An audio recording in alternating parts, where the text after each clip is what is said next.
Alright, this is Noah with Mama Nursing. I'm currently up on the roof right now for Miss Thompson. And I'm going to be attempting a repair on this wind damaged shingle here. You see the area around it doesn't have any current damage, creasing, anything like that.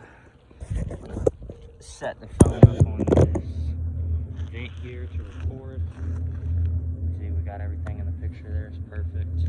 We'll be using a standard roofing snake and hammer, and we're going to be replacing it with a new recap shingle. And we're going to see what happens. So, obviously,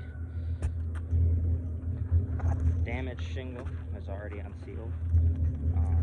So we're going to move one of the shingles around it. Try and unseal those.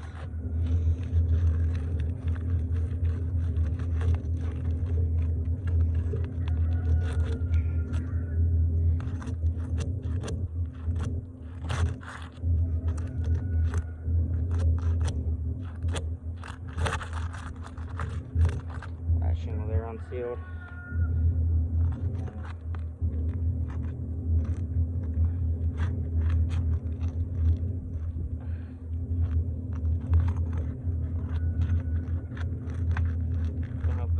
Arms covered. Let's see how the video's getting it. You can see my roofing snake.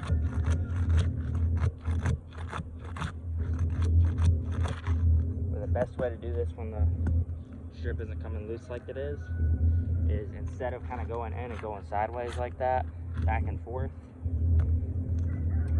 which can be useful sometimes, but the best thing to do is just keep returning back on that shingle, because you don't want to be coming across and your roofing snake get up on the wrong part of the glue strip and start unsealing the glue strip from the shingle below it instead of the one above it, because then you're going to be making mat transfer happen. So the best thing to do is just stick the roofing snake back in and try and free up the mat transfer or free up the glue strip naturally, how it would come up, instead of getting your roofing snake in there sideways and potentially causing more damage.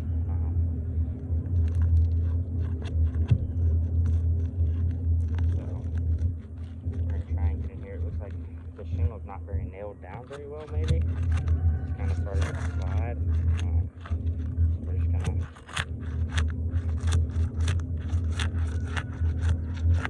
try and get it unsealed without causing any damage.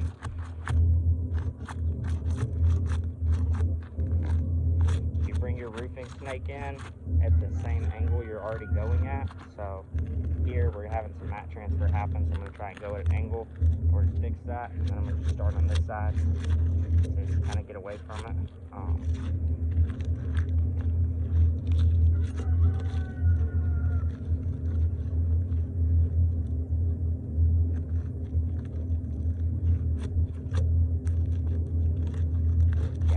This isn't nailed down very well, because you can see this shingle just kind of coming up. Unfortunately, you shouldn't be doing that.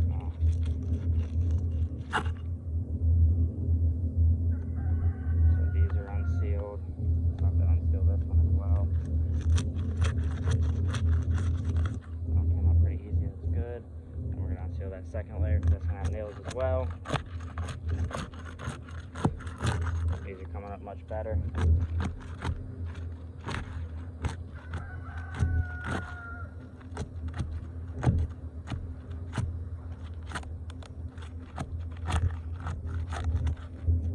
Also, just try and go in with your roofing snake at kind of an angle like this, because you don't want to come in like this and be rubbing your roofing snake across that shingle there, because we don't want to create damage from this going across. Try and bring it up at a little bit of an angle.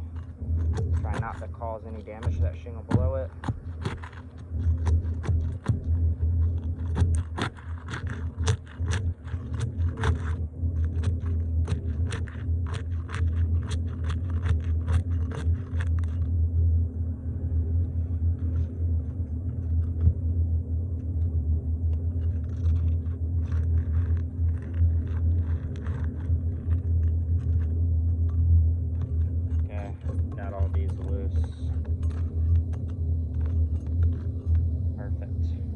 taking the nails out.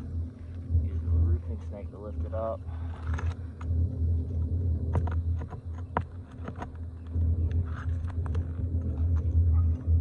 Definitely don't want to start picking shingles up and bending them with your fingers or hands. You want to use the roofing snake, see where it's at. Just put your hand there, hold it up, and get to that nail. Like I said, these nails aren't in there like they should be. They're kind of through the shingle. Definitely not what you want, but that's okay. We're going to fix that right here when we put this new shingle in.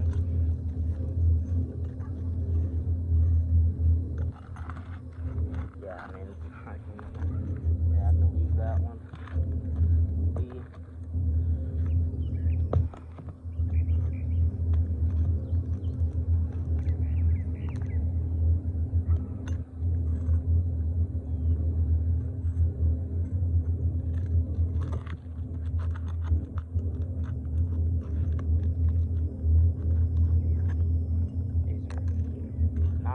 Shingles, honestly.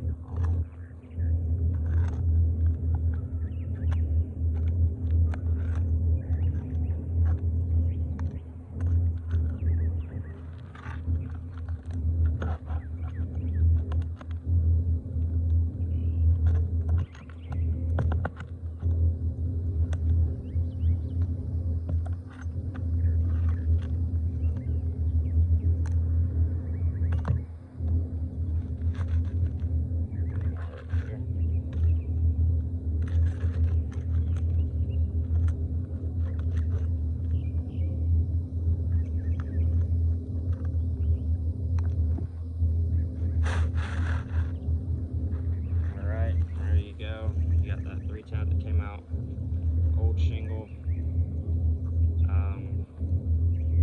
There's a lot of mat transfer. Actually, just that one little bit here and here. Good bit of mat transfer there. So we can get that closer to the camera. Some pretty bad mat transfer, and then you go to the other side. You can see where some of this shingle was torn up into the shingle that was above it. So we'll see how that goes.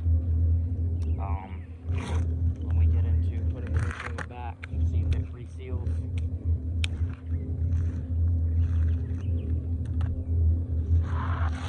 This is our brand new shingle.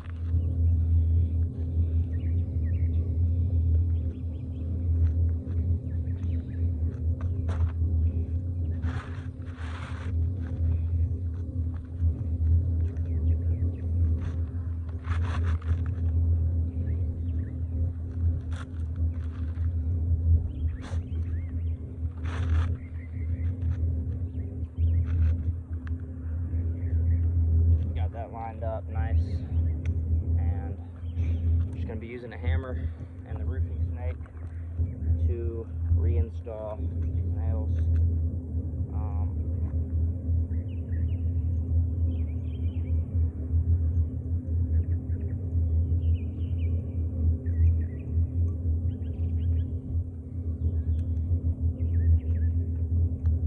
lift the shingle, make sure not to lift it above 45 degrees.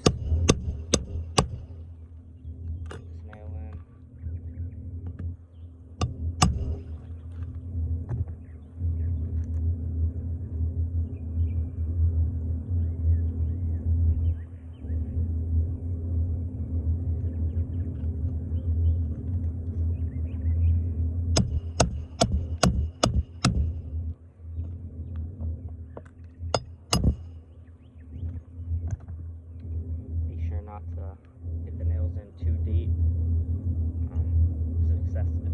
Excessive nailing can cause damage, so we want to be sure not to do that. And also be sure not to push the nail up too high as to have the roofing snake be hitting on this shingle and causing damage to it. Make sure it's not touching while we're nailing it down.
are back in. Just be sure none of them slid underneath the pitch hopper.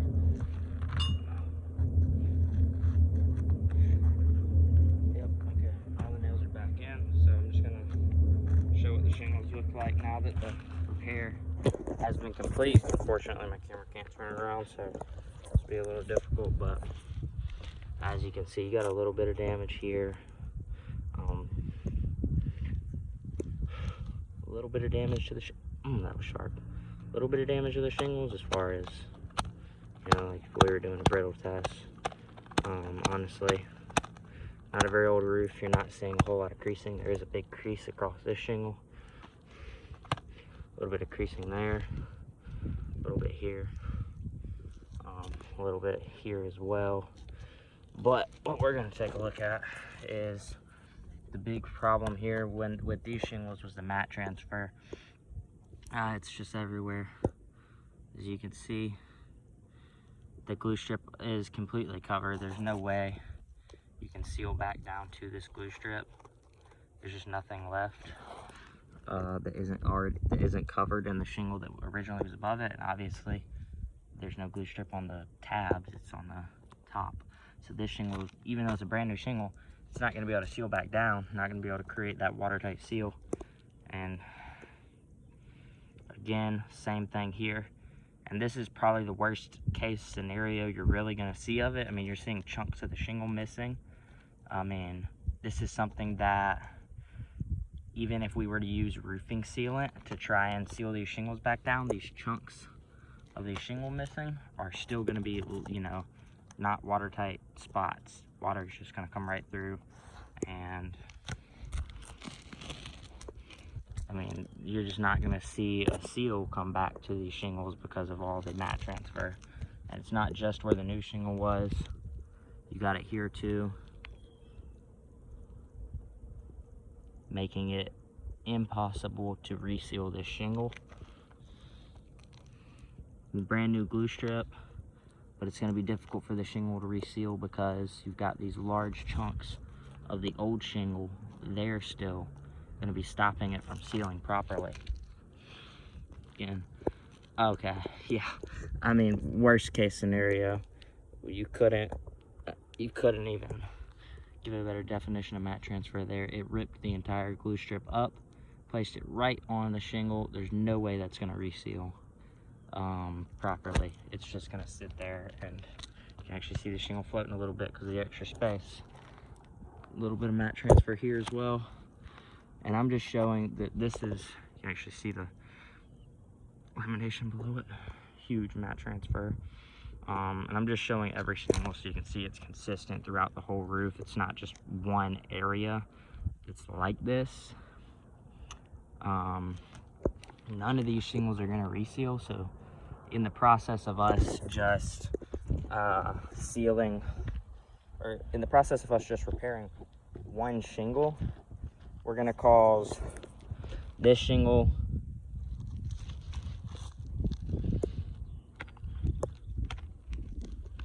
this shingle, and this shingle, I believe, to not reseal, as well as this tab on this shingle.